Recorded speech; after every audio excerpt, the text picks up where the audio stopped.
BRS leader आजम अली ने असातिज़ा की तनख्वाहों में कटौती पर वज़ीर आला रेवंत रेड्डी पर शदीद तनकीद की।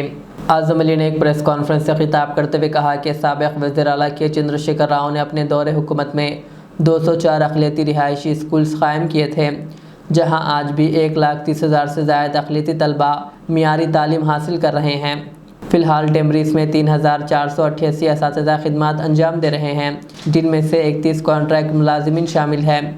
उन्होंने इल्ज़ाम लगाया कि मुलाजिमिन की तनख्वाहों में 10 से 11,000 रुपये की कटौती की गई, जिससे तदरीसी अमला मुश्किलात का शिकार है। आज़म अली ने वज़ीर आला रेवंत रेड्डी पर शदीद तनकीद करते हुए कहा कि मौजूदा हुकूमत टेमरीज़ को कमज़ोर करने और अक़लियती तलबा को मियारी तालीम से महरूम करने की कोशिश कर रही है। उनके मुताबिक KCR दौर में ये इदारे अक़लियती तलबा के रोशन मुस्तक़बिल के लिए क़ायम किए गए थे, लेकिन आज इन इदारों की बुनियादें हिलाई जा रही है। GO number 1437 printed on 16th September. Please make a note. GO number 1437 printed on 16th September. GO number 1248 printed on 8 August. ये 8 अगस्त के GO के दिन इनको ये पहले से ही पता था कि ये सैलरीज सारे कम होने वाले हैं, कटने वाले हैं।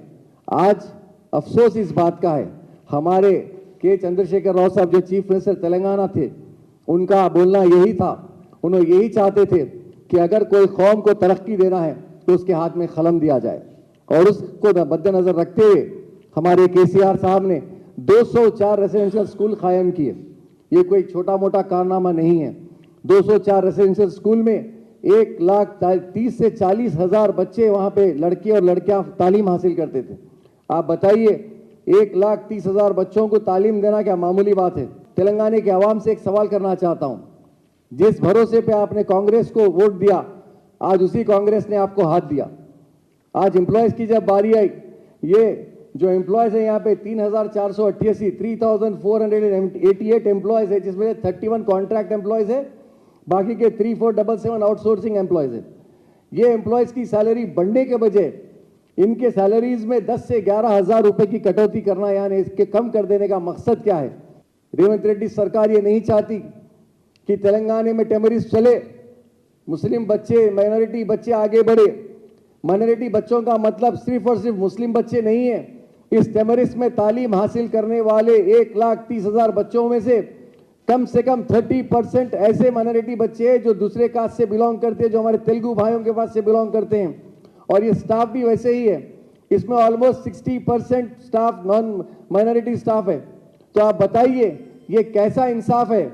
आज एजुकेशन को खत्म करने के लिए इनके टीचर्स की सैलरी कम कर दी जा रही है, लेक्चरर्स की सैलरी कम कर दी जा रही है, तो ये क्या इंटरेस्ट से इन बच्चों को पढ़ाएंगे? आज सेक्रेटरी शफीउल्लाह साहब का घेराव हो रहा है, धरना हो रहा है, और वो कहते हैं ये कुछ मिसप्रिंट है या कोई गलती से ये जो है ना GO आया है। तो मैं इस मीडिया के जरिए सेक्रेटरी साहब से सवाल करना चाहूँगा, जब ये 16 सितंबर को GO आया, तो क्या आपके इस बात को इल्म में नहीं थी कि 16 सितंबर को जो GO आया और सैलरीज दे रहे हैं वो अगस्त के सैलरीज सब जुलाई तक के क्लियर कर दें, अगस्त की कट करके दिए? क्या आपको इस बात की इल्म नहीं थी? आज आप कह रहे हैं कि हम इसको रिवाइज कराएंगे, हमारे मिनिस्टर के पास जाएंगे। मैं मीडिया के जरिए एक ही बात कहना चाहूँगा, KCR जैसी हुकूमत दोबारा कभी नहीं आ सकती जब तक KCR साहब इख्तिदार पर नहीं बैठते। आज ये कांग्रेस की गवर्नमेंट, इनका मकसद एक ही है कि मुस्लिम खासकर एजुकेशन खींच लिया जाए ताकि हम और बैकवर्ड हो जाए। ये आप बताइए कि ये माइनॉरिटी रेसिडेंशियल स्कूल्स का कायम करने का मकसद क्या था? आज ओवरसीज स्कॉलरशिप देकर कई हजार बच्चे बाहर तालीम हासिल कर रहे हैं। इस साल कम से कम 45 स्टूडेंट्स जो है ना टेमरिस के मेडिसिन में एडमिशन लिए हैं। लास्ट ईयर तक 300 से ज्यादा बच्चे इंजीनियरिंग में एडमिशन लिए हैं। ये कारनामा KCR साहब का है, जो उन्होंने इकदाम उठाया था। आज मैं पूछना चाहता हूं रेवंत रेड्डी सरकार से, आपने मैनिफेस्टो में माइनॉरिटी डिक्लेरेशन दिया, सब प्लान की बात की, 4,000 करोड़ की बात की, कहाँ है वो 4,000 करोड़ माइनॉरिटी बजट?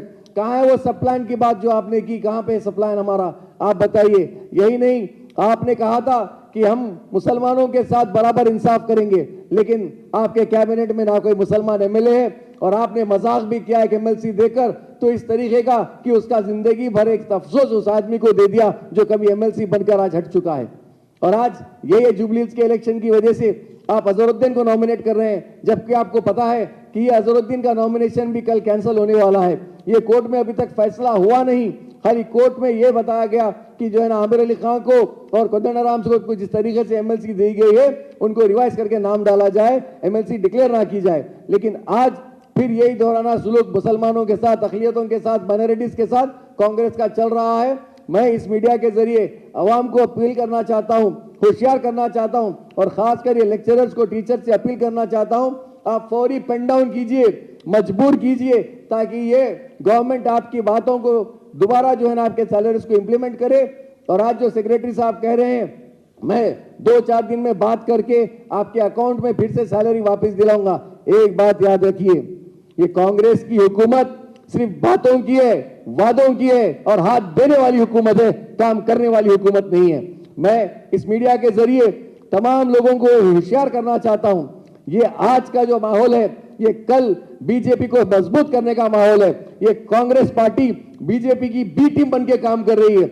आज तक इन्होंने हमेशा बड़े भाई छोटे भाई का रोल अदा किया, लेकिन आज सेंटर को मजबूत करने के लिए, सेंटर को खुश करने के लिए टेमरिस्ट के जैसे इदारों के लेक्चरर्स की फीस कम की जा रही है। मैं पूछना चाहता हूं आखिर ये टेमरिस्ट से चीफ मिनिस्टर को प्रॉब्लम क्या है? मैं पूछना चाहता हूं आज हमारे चेयरमैन वहां क्या कर रहे हैं? जो लोग एक जमाने में हमारे साथ जो हमारे चेयरमैन बैठे हुए उनके दौर में आप देखिए कितना डेवलपमेंट का काम हुआ, कितना अक़लियतों को डेवलप करने का काम हुआ।